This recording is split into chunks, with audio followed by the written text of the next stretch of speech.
Salut à tous et bienvenue pour ce nouvel épisode de Faut qu'on en parle.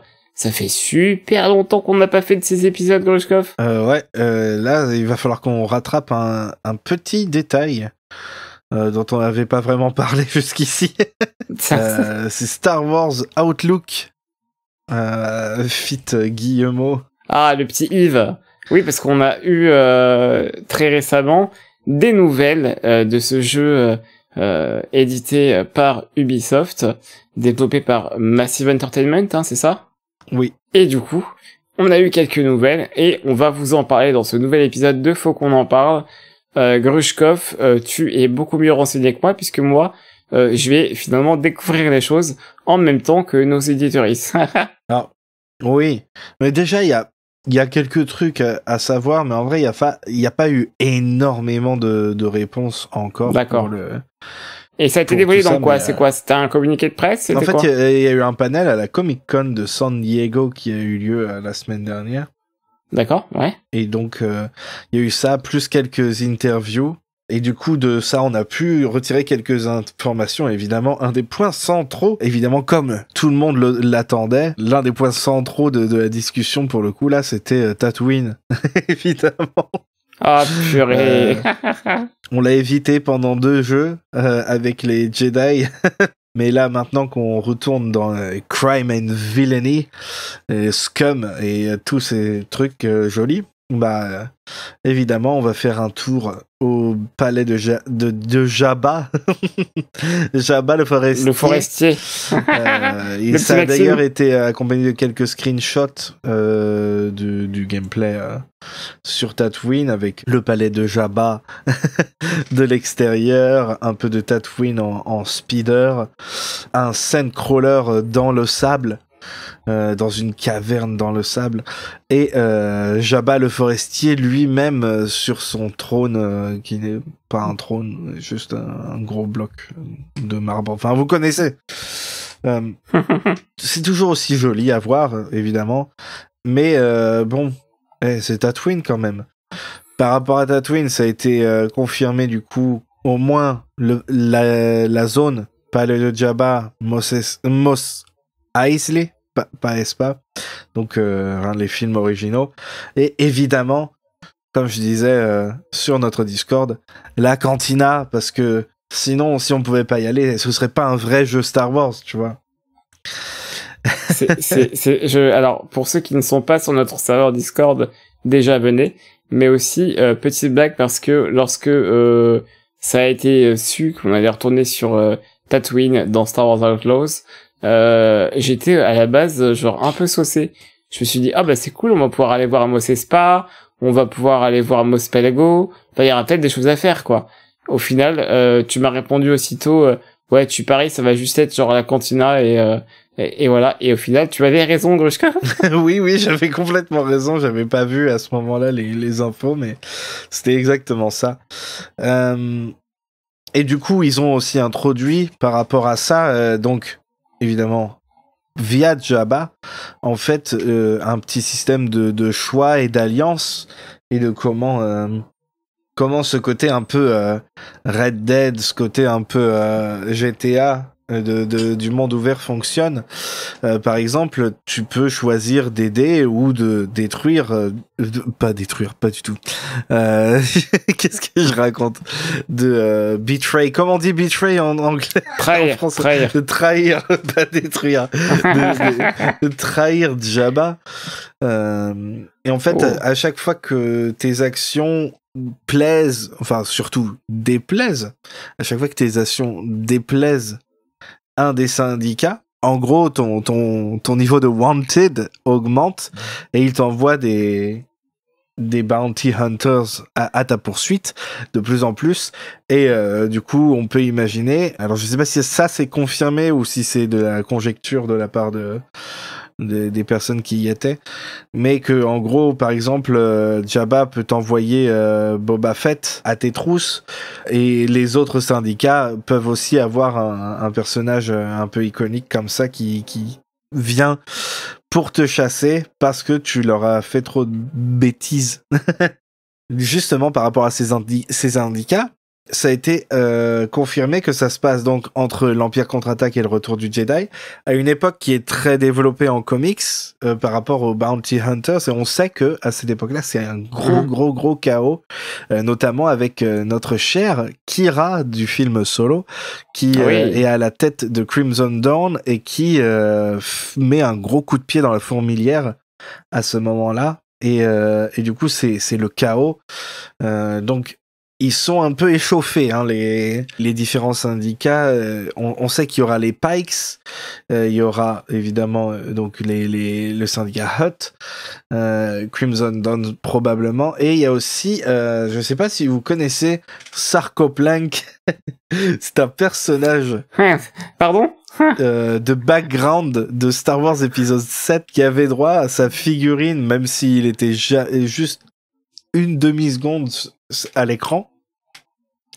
En gros, il ressemble à un insecte, et en fait, son espèce, on la voit dans le premier trailer, on voit un membre de cette espèce-là qui tue, je crois, un grido, un rhodien, avec une espèce de katana, en fait, un petit peu à la samouraï, et donc, en fait, eux-mêmes sont un syndicat à part entière, qui se comporte comme une hive mind, donc très différent des autres qu'on connaît.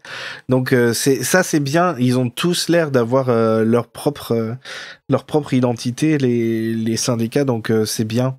Surtout moi j'adore les Pikes, et ça va être bien d'en découvrir d'autres et d'en approfondir d'autres. Voilà. Ça va être cool. Pour le coup, ça promet plein de choses sympas. C'est vraiment le système de, tu sais, de Bounty Hunters qui t'attaquent, ça me rappelle quand même forcément les systèmes de la duologie Red Dead Redemption, où justement, plus tu faisais des conneries, plus t'étais recherché, plus on t'envoyait des gens pour te tuer. Et ça peut être cool de gérer ça à grande échelle, quoi. Ouais, et surtout avec différentes factions. Donc, et d'ailleurs, apparemment, en parlant de ces choix-là, donc, normalement, il y aurait donc une histoire avec une fin prédéterminée et tout, mais tous les choix individuels peuvent être différents jusqu'à la fin du jeu, et on peut se retrouver avec des personnages qui ont eu des voyages totalement différents, mais qui arrivent à la même conclusion. Donc ça a l'air plutôt sympa aussi. Si c'est bien géré, ça peut être intéressant, et aussi permettre de rejouer au jeu quand on l'a fait une première fois déjà et qu'il a plu. C'est mieux. Je trouve que c'est mieux que de mettre 40 fins différentes et qu'au final on sache pas laquelle est canon, quoi. Là au moins on te dit il y a une fin, ok. Par contre ton voyage tu le façonnes comme tu veux. Moi je préfère, perso, pour un jeu comme ça dans l'univers de Star Wars, je préfère complètement avoir une histoire guidée dans laquelle tu vas quand même influencer l'univers par tes choix, plutôt qu'un truc soi-disant libre qui au final crée plus de bordel que l'inverse, quoi. Mmh. Ouais, c'est ça. Je pense que c'est un bon compromis pour pas que les gens soient trop relous. Est-ce que, Grushkov, on a eu des vidéos de gameplay? Est-ce qu'on a eu plus d'indications par rapport au gameplay, à part ce que t'as déjà dit pour l'instant, ou est-ce que c'est vraiment que des images qu'on a eu? Le seul truc par rapport au gameplay vraiment qu'on a eu, c'est alors il y a un truc qui m'a beaucoup plu, c'est que en plus d'avoir des tenues évidemment qu'on peut changer pour le personnage principal, ça c'est cool. On peut aussi customiser le vaisseau et le speeder, et peut-être même, bon, ça, c'est que du teasing, mais peut-être même aussi la petite créature là. Je me souviens plus du nom d'aucun personnage, donc moi non plus. Créature qui était trop mignonne là, et mieux que Nobs, hein. Elle est adorable, hein. Et du coup voilà. Alors, donc non, tout ça, mais adorable quand même. tout ça déjà c'est plutôt sympa, évidemment, ça permet de t'approprier un peu plus le jeu, et ils ont aussi fait du teasing d'un système de cuisine où tu pourras cuisiner des plats de la galaxie. Donc pourquoi pas Cooking Simulator dans Star Wars, ce serait bien. Faut voir comment c'est implémenté, à quel point c'est important, à quoi ça sert dans le jeu. Mais voilà, en tout cas, ils ont parlé de ça. Ben, en vrai, ça promet. Au niveau des planètes, ils ont parlé de 5 planètes normalement. Donc, celle qu'on avait vue dans le teaser, trailer la dernière fois, dont j'oublie tout le temps le nom, je suis vraiment désolé, qui ressemble un peu à Kobo, mais apparemment c'est inspiré de l'Afrique. Et du coup, qu'il y aura un système de météo. Alors, ce qui est rigolo, intéressant en tout cas avec les parties de l'Afrique dont ils se sont inspirés, c'est que il peut y avoir par exemple je sais pas si tu en as déjà vécu, Adrien, des orages mais sans pluie. Ouais. Je sais plus comment ça s'appelle. Bah, des orages. Et un nom pour ça? Ouais, mais je me souviens plus. Enfin bref, juste ouais, lightning storm quoi. Donc ça pourrait être vraiment intéressant de voir comment ça s'est adapté, s'ils vont juste faire un truc classique de pluie normale, ou s'ils vont vraiment s'intéresser plus à comment différents environnements réagissent différemment. Par exemple, on sait qu'on va sur Kijimi. Je pense que ce serait bien si tous les climats changeaient justement le climat. Ça veut dire qu'on aura enfin de la flotte sur Tatooine? Ouais, voilà, c'est ça, tu vois. Il faut voir comment ils adaptent ça. Ce serait bien, hein, en vrai, que de voir une zone au Tatooine qu'on n'a pas encore vue, un peu plus boisée, un oasis. Non, mais tu sais, il y a forcément des oasis, non? Ah, ça, ce serait cool. Ouais, ce serait bien. Ah, et je viens de voir que, a priori, ce sera pas un jeu qui sera trop long, genre pas un jeu qui fait 200-300 heures. Voilà, ils ont précisé ça. Et que c'était, je pense, une aventure un peu plus courte, mais ouverte, quoi. Ce qui n'est pas plus mal, hein, tu veux dire, enfin, déjà, je prends cet exemple-là, mais Star Wars Survivor, enfin Jedi Survivor, c'était un jeu qui n'était pas un jeu qui durait 200 heures de jeu, mais moi par exemple mon playthrough je l'ai fait en 50 heures, plus de 50 heures de jeu, en prenant vraiment mon temps, et vraiment c'était long. 50 heures pour un jeu solo, c'est très très long. Et si c'est un peu dans le même truc, moi ça m'irait largement. Oui. De toute façon, si c'est trop long, est-ce que ça devient pas... surtout, bon, c'est massif, donc je sais pas trop comment ils vont gérer, mais voilà, les open world d'Ubisoft, on sait que c'est pas les mieux gérés en termes de contenu, qui est beaucoup de trucs à faire,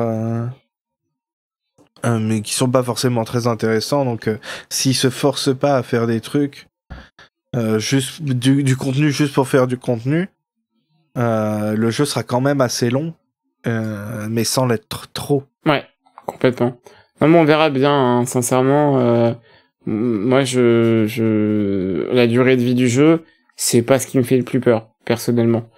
Ce qu'on a vu comme gameplay, je suis beaucoup plus dubitatif, par exemple. Bah, le gameplay, il avait l'air un peu mou pour l'instant.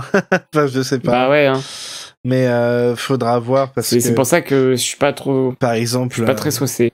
On a comparé déjà plus tôt à GTA et RDR2, et c'est vrai que c'est pas des jeux qui vont à 300 à l'heure.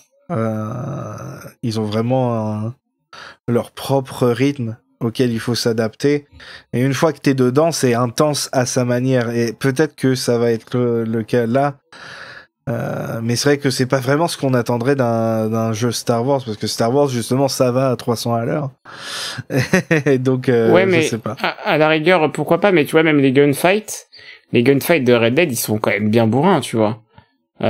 Et bien sympa. Là, les gunfights de Outlaws, perso, dans ce qu'on a vu, ça m'a vraiment pas étonné, quoi. Enfin, je me suis pas dit, ouah, super. Je me suis dit, ah, ok, ça va être ça le jeu. Bon, bah, on verra bien. Ouais, en fait, pour l'instant, c'est le jeu.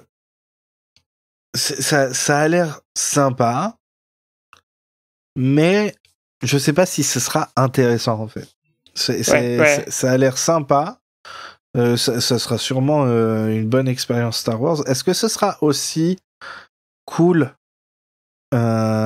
et important au niveau de Star Wars que ont pu l'être comment il s'appelle Fallen Order et Survivor. Fallen Order et Survivor, exactement. Est-ce que ça sera au même niveau? Pour l'instant, ça n'a pas l'air.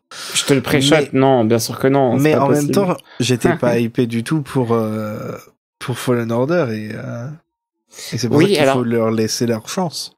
Maintenant que tu le dis, c'est vrai que Fallen Order à l'époque, d'ailleurs je faisais pas encore partie du podcast il me semble, quand j'ai vu la première vidéo de gameplay, je m'étais dit exactement pareil que pour Outlaws. Ouais, bof.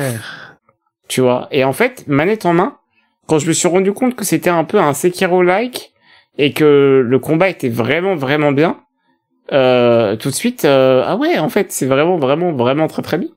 Donc peut-être que pour Outlaws, ça va être pareil, mais pour l'instant, de ce qu'on a vu, je peux pas dire que je suis étonné et surpris et hypé, quoi. À vrai dire, on verra pour les prochaines vidéos de gameplay et comment ça va se passer pour la suite.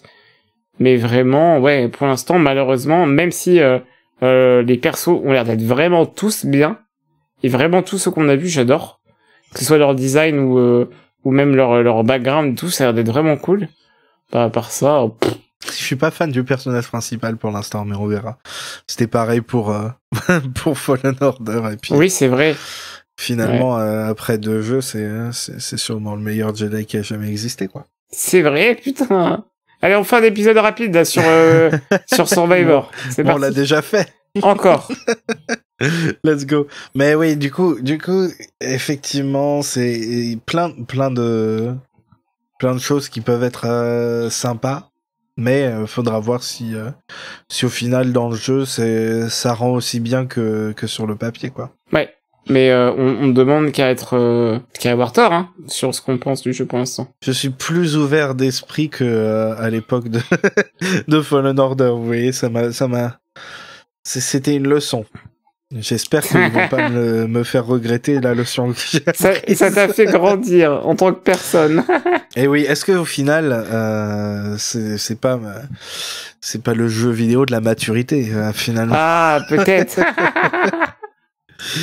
Adrien, je ne crois pas que j'ai des choses à ajouter, et puis si c'est le cas, je suis vraiment désolé. Eh bien, ce n'est pas grave, je te propose, mon petit Grushkov, qu'on s'arrête maintenant. C'est déjà un épisode assez fourni par rapport à ce qu'on pensait dire, et naturellement, on tiendra au courant nos auditeuristes sur le futur et le futur lointain de Star Wars Outlaws, le prochain jeu développé par Massive Entertainment. Salut tout le monde et à bientôt. Bye.